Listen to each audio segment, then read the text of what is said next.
Hello students, welcome to this session. I hope you all are doing good. आज की कक्षा का हमारा विषय है वर्णमाला। आज की कक्षा में हम वर्णमाला अच्छे से समझने जा रहे हैं। वर्णमाला में हमारे स्वर और व्यंजन दोनों ही होते हैं। स्वर और व्यंजनों के अलावा संयुक्त व्यंजन और विशेष व्यंजन वे भी होते हैं। आइए वर्णमाला पढ़ना अच्छे से शुरू करते हैं और पहले जानते हैं स्वरों के बारे में।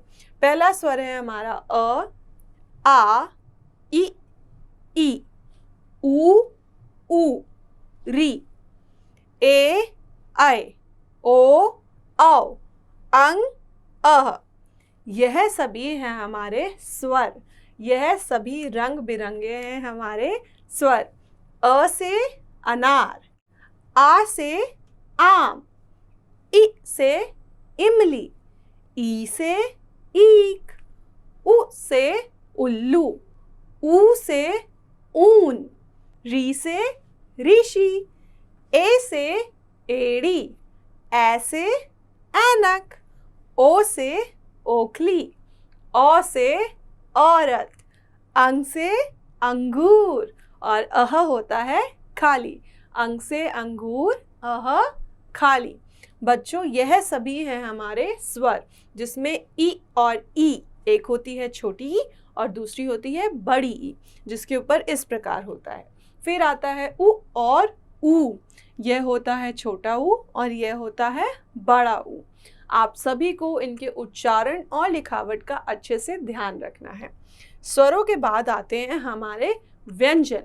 स्वरों के बाद होते हैं व्यंजन क, ख, ग, घ, अंग, च, छ, ज, झ, इय, ट, ठ, ड, ढ। यहाँ आपने क वर्ग के और च वर्ग के पूरे व्यंजन जान लिए। क वर्ग में 5 व्यंजन होते हैं, जैसे क, ख, ग, घ और अंग। क से कबूतर, ख से खरगोश, ग से गमला, घ से घड़ी और अंग खाली। च से चम्मच, छ से छतरी, ज से जूता, छ से जहाज, इय खाली। ट से टमाटर, ठ से ठठेरा, ढ से डमरू, ढ से ढक्कन।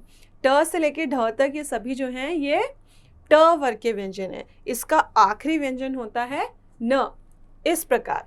फिर आते हैं त वर्ग के व्यंजन त, थ, द, ध, न, प, फ, ब, भ, म, य, र, ल।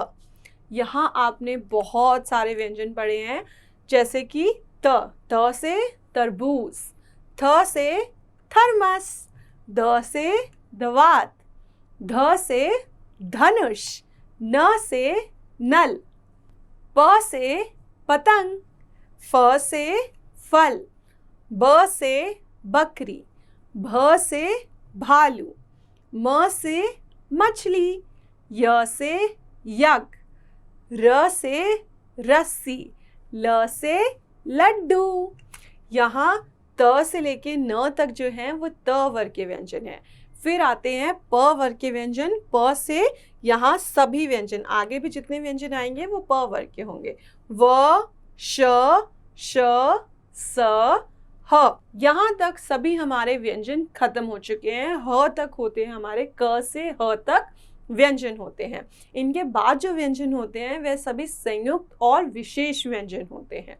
यहाँ व से वन, श से शलगम, श से षटकोण, स से सड़क, ह से हल। यहाँ श और श इन दोनों का उच्चारण एक जैसा होता है, लेकिन इनके अर्थ लिखावट अलग अलग होते हैं। स से होता है सड़क, ये है श और ये है स। ह से हल। इसके बाद आते हैं हमारे संयुक्त व्यंजन, जो 2 व्यंजनों को जोड़कर बनाए जाते हैं, श, त्र, ज्ञ और श्र। यह है हमारे संयुक्त व्यंजन। यह संयुक्त व्यंजन इसलिए होते हैं क्योंकि ये दो व्यंजनों को आपस में जोड़ के बनाए जाते हैं। जो श है वो क और श, षटकोण वाले श को जोड़ के बनाया जाता है। इसमें क आधा होता है और षटकोण वाला श पूरा होता है। त जो है, त आधा और र को जोड़ के बनाया जाता है। त और र को संयुक्त करके बनाया जाता है त्र। ज्ञ जो है, ज और इय को जोड़ के बनाया जाता है। ज्ञ और श्र जो है, शलगम वाले श और र को जोड़ के बनाया जाता है श्र। इसके बाद आते हैं हमारे विशेष व्यंजन। विशेष व्यंजन या अतिरिक्त व्यंजन जो हम कहते हैं, दो प्रकार के होते हैं, ड और ढ। इनके नीचे इस प्रकार बिंदी लगाई जाती है, ड और ढ। ड से डमरू होता है, उसके नीचे ऐसे बिंदी लगाई जाती है, तो ये हो जाता है ड और ढ। यह दोनों ही शब्द बनाते हैं, लेकिन ये शब्दों के आखिर में या बीच में आते हैं, कभी भी इनसे शब्द शुरू नहीं होते हैं। बच्चों, आज की कक्षा के लिए इतना ही।